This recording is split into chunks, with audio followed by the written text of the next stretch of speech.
Praise the lord. యేసయ్య అతి పరిశుద్ధమైన నామంలో మీ అందరికీ వందనాలు. ఈ దిన లేఖన భాగము 37వ కీర్తన 16వ వచనం చదువుతున్నాను.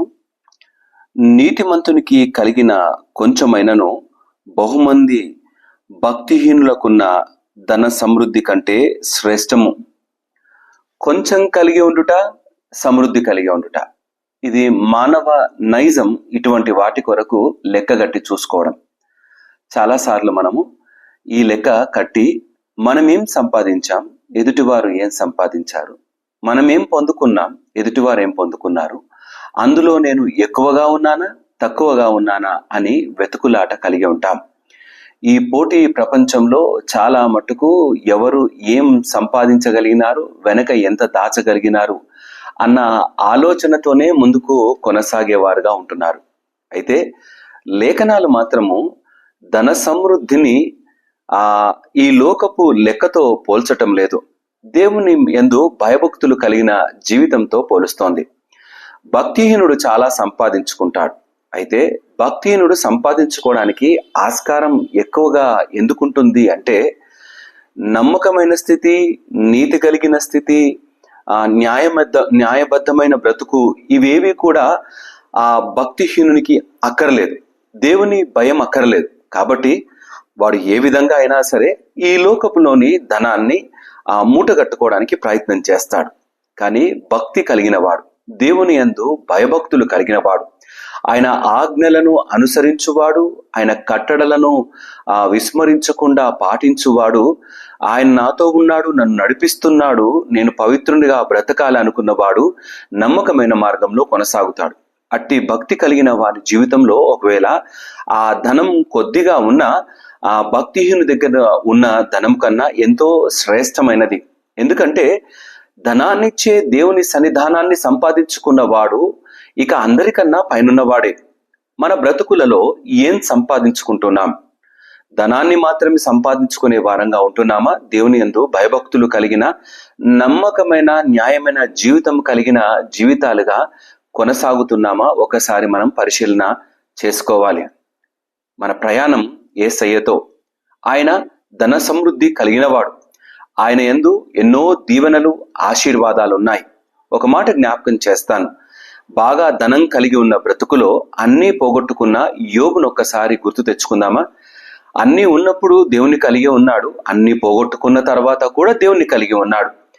దేవుణ్ణి కలిగిన వారు, భక్తి కలిగిన వారు, భయభక్తులతో నమ్మకంగా నీతిమంతులుగా జీవించే వారి జీవితాలలో తిరిగి ఆయన సమృద్ధిని ఇవ్వడా అంటే ఇస్తాడు.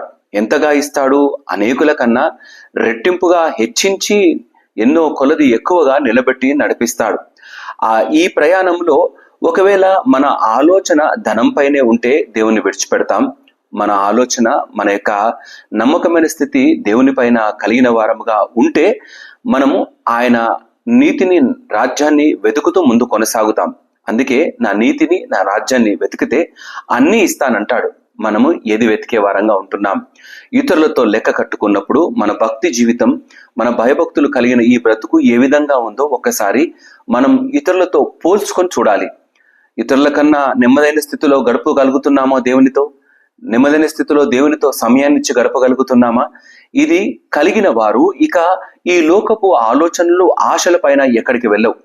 మన ఆలోచన అంతా యావత్తు దేవుని పైన కలిగిన వారంగా కొనసాగితే ఆయన అన్నీ సమకూర్చి మనల్ని సమృద్ధితో నింపి నడిపిస్తాడు.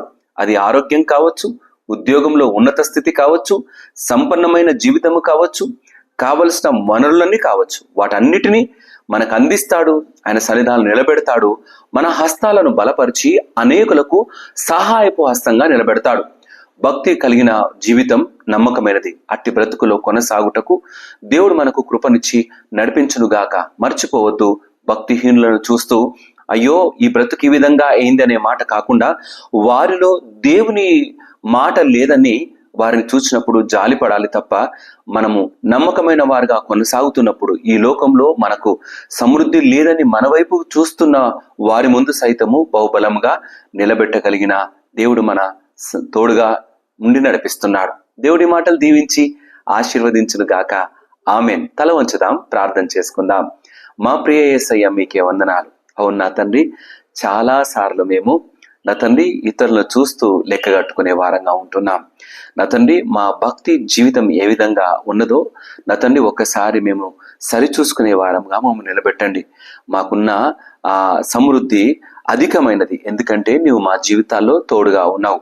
భక్తిహీనుడు ఎంతగా సంపాదించినా, వాడు ఎంత శిఖరం పైన ఉన్నా, నీవు లేని బ్రతుకు అంటే అది ధనవంతుని జీవితం, నరకంలో కాలబడుతున్న జీవితం.